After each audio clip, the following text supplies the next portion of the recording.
There is a codename for the quiet effort to bring Harry and King Charles back together. That codename is Project Thor, and the man who was most publicly skeptical about whether it was real, who spent months dismissing the reconciliation signals as carefully crafted PR noise designed to generate headlines without substance, changed his mind, not loudly, not with a dramatic public reversal, but in the way that a journalist changes their mind when the signals stop looking like coincidence and start looking like deliberate coordination between two sophisticated operations. Tom Sykes noticed something specific. The messages coming from Harry's team and the messages coming from the King's office were arriving at the same time, pointing in the same direction, calibrated in a way that does not happen when two sides are operating independently of each other.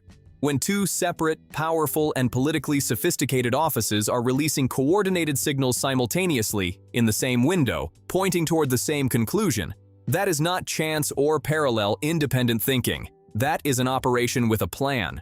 Project Thor, according to Sykes' assessment after months of skepticism, appears to be real. Tonight we are going through what Project Thor is actually attempting and why it requires a code name at all. Tom Bower's specific sourced claims in his 2026 book, Betrayal, about what William has decided, and when he made that decision, the reported $3 million annual floor of the Sussex lifestyle, and what the title removal question means in direct commercial terms rather than ceremonial ones, and Meghan's reported consideration of legal action over the potential removal of her title, which is a financial decision as much as a personal one. The question connecting all of it is the same one it has always been. The question that sits at the center of every Sussex story since 2020. What does William do when he becomes king and has the full constitutional authority to act on what he has already decided? And Bower, drawing on current and former senior aides from both the King's office and the Prince of Wales's office, says the answer to that question was already settled at a specific moment on a specific day. The decision has been made. What has not yet arrived is the moment when it can be executed. Let's start with Project Thor, because it is the least reported and most significant development in the reconciliation conversation, and because understanding it requires understanding the specific pressure that Charles's health situation creates. The King is managing a cancer diagnosis that is not in remission. He has been through treatment, he has reduced the schedule of that treatment as he has responded, but the cancer is not resolved, and the palace has been careful not to describe it as resolved. He is 76 years old. He has thought for his entire adult life about what the institution requires and what it costs. He has watched his own family fracture across the last 5 years in ways that were public, documented, and commercially orchestrated by one side. And he has not given up on the son who orchestrated most of it. That is the background that makes Project Thor necessary. If William's position were less fixed, the reconciliation could happen through normal back channels without needing a codename. If Harry's operation were less commercially motivated, the conditions for a meeting could be created without careful coordination. The operation exists because the space between what Charles wants, a meeting with his younger son before his own health situation changes, and what William will allow without publicly objecting is extremely narrow. Navigating that space requires precise orchestration rather than open negotiation. Sykes' observation was specific and grounded in pattern recognition rather than intuition. The timing of the signals from both sides was too precisely coordinated to be coincidental. Harry's camp signals openness. The King's office signals availability. Both happen in the same window, at the same pace, pointing in the same direction. That is not two sides independently deciding to be reasonable. That is two sides who have agreed on an approach and are executing it in parallel. William's office, notably, says nothing. That silence is not neutral. In the context of everything William has communicated about his position, his office's silence during a period when the other two offices are signaling reconciliation is its own form of communication. He knows what is happening. He is choosing not to publicly object to a back-channel process he cannot be seen to be blocking without looking like a man who is actively preventing his father from seeing his son while the father has cancer. That is a position that generates public sympathy for Harry and costs William. So William stays quiet, says nothing, and waits. Whether Project Thor produces a meeting, a physical encounter between Harry and Charles, not just aligned signals of intent, is the question nobody outside the operation can currently answer. No confirmed meeting has been reported, and the absence of that confirmation is itself a signal about how much progress the coordinated signals have actually produced so far. The signals suggest sustained intent. The obstacles remain substantial. If Palace Insider is giving you the full picture that other channels skip, the like button costs nothing and it keeps this channel going.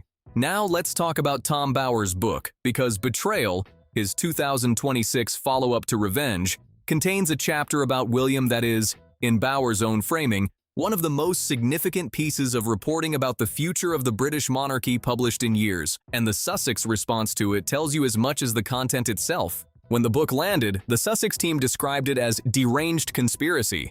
As we have covered before on this channel, that is not a denial. A real denial says this date is wrong, this document does not exist, this source is fabricated. Deranged conspiracy says the author is not credible, without engaging with a single specific claim on the record. The palace has not challenged the book in court. The Sussex operation has not issued a formal legal challenge to any specific factual claim. The book remains in circulation with its claims uncontested on any legal or factual basis.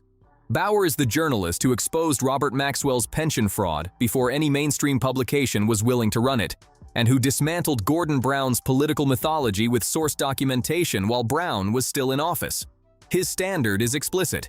He makes sure what he writes is true, and he has the lawyers to stand behind it. His 2022 Sussex book drew on 80 separate sources, 80 individual people willing to speak to a biographer with a documented history of accuracy. Betrayal appears to draw on sources described as current and former senior aides, serving both the King's and the Prince of Wales's offices. People inside the institutional machinery, not outside commentators. The chapter focused on William contains specific claims that have not been contested. William is prepared to be ruthless when he becomes king. The decision to take decisive action was made at a specific moment, reportedly the same day that William was preparing to extend a coronation invitation to Harry, and Harry was simultaneously being excluded from the intimate palace reception for the late Queen. Two things on the same day, pulling in opposite directions. That asymmetry crystallized something. And Bower's sources describe a man who made a calculation and has not looked back from it. The most extreme specific claim, and it is worth being precise that this is a claim made by sourced reporting rather than a confirmed intention, is that William's planning includes the potential removal of titles not just from Harry and Meghan but from Archie and Lilibet. Archie, who is 7 years old, Lilibet, who is 5. Bower presents this not as an impulsive reaction driven by anger, but as a considered strategic decision about institutional clarity, part of a broader restructuring that William intends to execute with the full constitutional authority of the crown once it is his to exercise. The public and reputational implications of removing titles from minor children are significant in both directions. On one hand, it would generate immediate and substantial sympathy for Harry and Meghan in quarters where sympathy for them is currently limited. It would raise questions about whether the crown should be using its authority against children. It would become the dominant story of William's early reign in a way that is difficult to manage. On the other hand, it would deliver the commercial impact that William's analysis points toward, removing the primary brand asset from an operation that depends on that asset for its commercial rationale. Whether he will ultimately go that far remains unknowable until the moment arrives. But that it is in the planning is what Bower's sourcing claims, and nothing from either palace has been issued to contradict that specific claim on the record. Subscribe to Palace Insider so you never miss what we cover next, and drop your take in the comments below, specifically on the Archie and Lilibet question. Do you think removing titles from minor children is something William would actually do? Or is this the kind of decision that looks different when you are inside the institution making it than it does from outside watching it? Now let's talk about why the title question is not just symbolic or ceremonial, why it is the load-bearing structure of the entire Sussex commercial operation, and why Meghan's reported consideration of legal action is a financial decision as much as a personal one. Royal titles are not decorative. In the context of what the Sussexes have built since 2020, they are the foundation, the commercial value of everything Harry and Meghan have constructed. The Netflix deal, the Spotify contract, the memoir, the lifestyle brand, the speaking circuit, the brand partnerships, rests on a single underlying asset, their proximity to the British crown as expressed through their titles. Not their independent creative output, not their talent as content producers, not Meghan's acting career or Harry's military record. Their institutional connection, the words Prince, Duke, Duchess that appear in every contract negotiation, every press release, every product launch, every media description of who these people are and why they matter. Take the title away and the contract rationale changes. The Netflix deal that was priced against the Sussex brand, against access to a prince and duchess who could speak about the royal family from the inside, is a different deal if the people offering it are simply Harry and Meghan Markle of Montecito, California. The memoir that generated the commercial interest it generated was The Memoir of a Prince. The lifestyle brand carries its premium positioning because the founder is a duchess. Every revenue stream has the title in its DNA. Bower's reporting includes a figure that has circulated widely and has not been publicly contested. The Sussex operation requires approximately $3 million every year to sustain the lifestyle and infrastructure it has built. That is the floor before any discretionary spending, the security, the properties, the legal and PR teams, the brand management operation, the travel infrastructure required to exist at the level they exist. $3 million a year just to keep the existing machine running at its current scale, without expanding it, without building anything new, without growing, just maintaining what already exists. Against that $3 million baseline, the commercial performance of the Sussex operation has been contracting at every level simultaneously. The Netflix arrangement was restructured from an equity deal to a first-look arrangement and then expired without renewal in July 2025. Spotify did not renew its $20 million contract, and its head of podcast monetization called them grifters on the record the day the deal ended. The Archie Foundation had a documented seven-figure deficit. The As Ever brand saw its US web traffic nearly halve in 4 months. The commercial operation is contracting while the floor remains fixed. The $3 million floor is becoming harder to meet from the revenue that the operation is actually generating, while the title, the primary commercial asset, is potentially under threat from the person who will eventually control it. This is why Meghan's reported consideration of legal action over any potential title removal is not primarily a question about ceremony or dignity. It is a financial calculation. The title is the revenue stream. Removing it would not just change how Meghan is addressed. It would change the commercial proposition of every business relationship built on that title's existence. Legal action would be an attempt to use the courts to protect a commercial asset that the Crown claims the authority to withdraw. Whether such action would ultimately succeed in court is a separate and important question from whether it would be attempted. The Crown's authority over titles is extensive and constitutionally well established.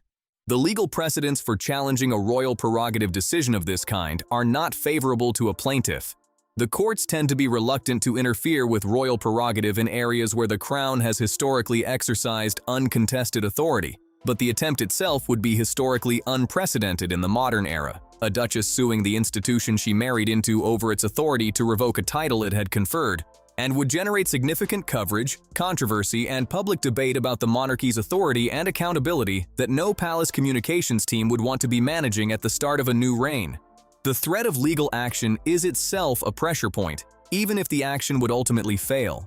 William, according to Bower's sourcing, understands this calculation. He understands the commercial architecture of what has been built. He has been advised on the legal dimensions, and he has made his decision in full awareness of what the commercial consequences of that decision would be for his brother's operation. That, in Bower's framing, is precisely what ruthless means in this context. Not impulsive, not emotional, but deliberate and fully informed. Before we get to Loney, there is one more element in Bower's reporting worth noting, a detail about Camilla that has generated its own discussion.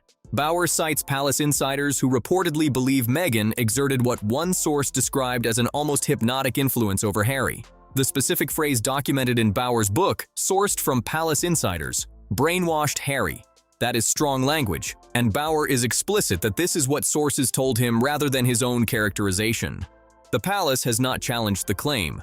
What it tells you about how the people inside the institution viewed the dynamic is not subtle, and it provides context for why the institutional response to the Sussex departure was what it was. Not just anger at what was done, but a specific reading of how it happened. Now let's bring in Andrew Loney's research, because it provides the specific historical parallel that Bower's sources invoke explicitly when explaining the logic behind William's position. Loney spent nearly 2 decades researching the lesser-known royals, the figures who occupy the institutional periphery rather than the ceremonial center.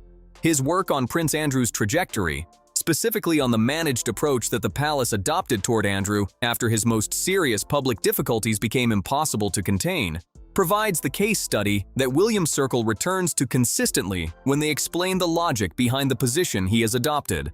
The theory that has currency inside palace circles, and that Loney's research into the lesser-known royals helps illuminate, is that Charles made a quiet personal commitment to his mother, to the late Queen, to look after Andrew in the aftermath of his most serious difficulties, to manage him rather than fully exclude him, to keep him within a protective structure that limited the damage he could cause while preventing the full rupture that clean exclusion would have required explaining to the public. Royal Lodge, the financial arrangements, the continued presence of Beatrice and Eugenie within the working royal orbit, all of these are understood in this framing as components of a managed containment strategy rather than genuine rehabilitation. Not genuine rehabilitation, not a restoration of the trust that his conduct had destroyed. Managed containment, keeping someone close enough that his behavior can be observed and shaped where possible, keeping his daughter's continued royal roles within the institutional structure to manage the possibility of them becoming separate and unpredictable complicating factors in the family story. William watched this process across years with visible frustration. He watched his father's approach to Andrew, framed publicly as familial loyalty and private compassion, produce recurring and unpredictable reputational damage with no clear resolution point. Every time Andrew appeared at a family occasion, even a minor one, even one that could be explained as a private family matter, the story reopened. Every partial inclusion reactivated a controversy that the institution needed to have gone quiet. The managed containment did not contain. It perpetuated. William's conclusion from watching the Andrew process unfold across years is explicit in Bower's reporting. The half-in model, the managed containment, the partial access, the maintained ambiguity, is categorically worse than clean separation, and the institution pays a higher ongoing price for the unresolved quality of its liability questions than it would pay for a clear, final, and difficult decision made once. His brother is not Andrew. The specific nature of the difficulties is different. The personal history is different. The public nature of the departure is entirely different. But the structural logic that William appears to apply to both situations, according to Bower's sourcing, is the same. Institutions that leave their liability questions in a managed but unresolved state pay for that ambiguity indefinitely, in ways that accumulate and compound rather than fade. This is the reasoning that Bower's sources say informed the specific decision William made and the specific moment he made it, on the day when the coronation invitation coexisted with the exclusion from the intimate private palace reception for the late Queen. One gesture extended, one door closed on the same day by the same person toward the same brother. Both things on the same day, one a public-facing gesture of fraternal inclusion and the other a private withdrawal of intimate family access. William extending one gesture and withdrawing another simultaneously, and concluding from the experience of holding both positions at the same time that the managed middle ground, the partial inclusion, the simultaneous in and out, is the worst possible institutional outcome. Here is where all the threads come together, and I want to be precise about what is known and what is inference. Project Thor is an active operation between Harry's team and the King's office. It is real by Sykes' assessment, and Sykes' assessment carries weight because he spent months being skeptical and changed his position only when the specific observational evidence of coordinated timing became difficult to explain any other way. Its aim is to create conditions in which a meeting between father and son can happen. Its primary obstacle is William's position and the institutional risk of any meeting that becomes public enough to force William's office to comment on it. Bower's book documents a William who has made a specific decision at a specific moment, according to sourced reporting from senior aides in both offices, and who is prepared to execute it without ambiguity, revision, or the kind of sentiment-based second-guessing that he watched produce the Andrew situation. Ruthless is Bower's word, not tabloid characterization, not hostile framing, but the word sourced directly from people inside both the King's and the Prince of Wales's offices who have observed William's position from proximity. The decision extends potentially to Archie and Lilibet, which takes it from the institutional dispute between adults into something with implications for children who have no agency in any of it. Neither palace has contested those specific claims on the record. The title is the commercial lever, the single asset that makes the Sussex operation financially viable at its current scale and at its current pricing. Removing it would not just change honorifics. It would undermine the commercial rationale for every partnership built on the Sussex brand. The $3 million annual floor becomes harder to meet from a diminished brand. And Meghan's reported consideration of legal action over any removal is the resistance side of that calculation. an attempt to use the courts to protect an asset that the Crown claims the prerogative to withdraw. What sits between all of these forces is a window, the specific window that Charles's health situation creates and that Project Thor is explicitly designed to use before it closes. The window that Charles's health creates is not open indefinitely, and no operation, however carefully coordinated, can change that fundamental constraint. The institution moves in one direction. The commercial operation contracts. The signals of intent accumulate without producing a meeting. And William waits, having made his decision at a specific moment on a specific day according to Bower's sourcing, for the moment when the decision becomes his alone to execute, when the Crown passes and the full constitutional authority to act passes with it. What do you think about all of this? Can Project Thor actually succeed and produce a real meeting before William becomes king, and the institutional calculation changes permanently and irreversibly? And if William removes those titles, including from Archie and Lilibet, do you think the public reaction would support him or become one of the defining controversies of his early reign? Drop your take in the comments below. Subscribe to Palace Insider so you never miss what we cover next. The like button keeps this channel doing this kind of analysis. We will see you for the next one. And given how much is actively in motion right now, Project Thor, Bower's book, the title question, the window that Charles's health creates, the next one will not be far away.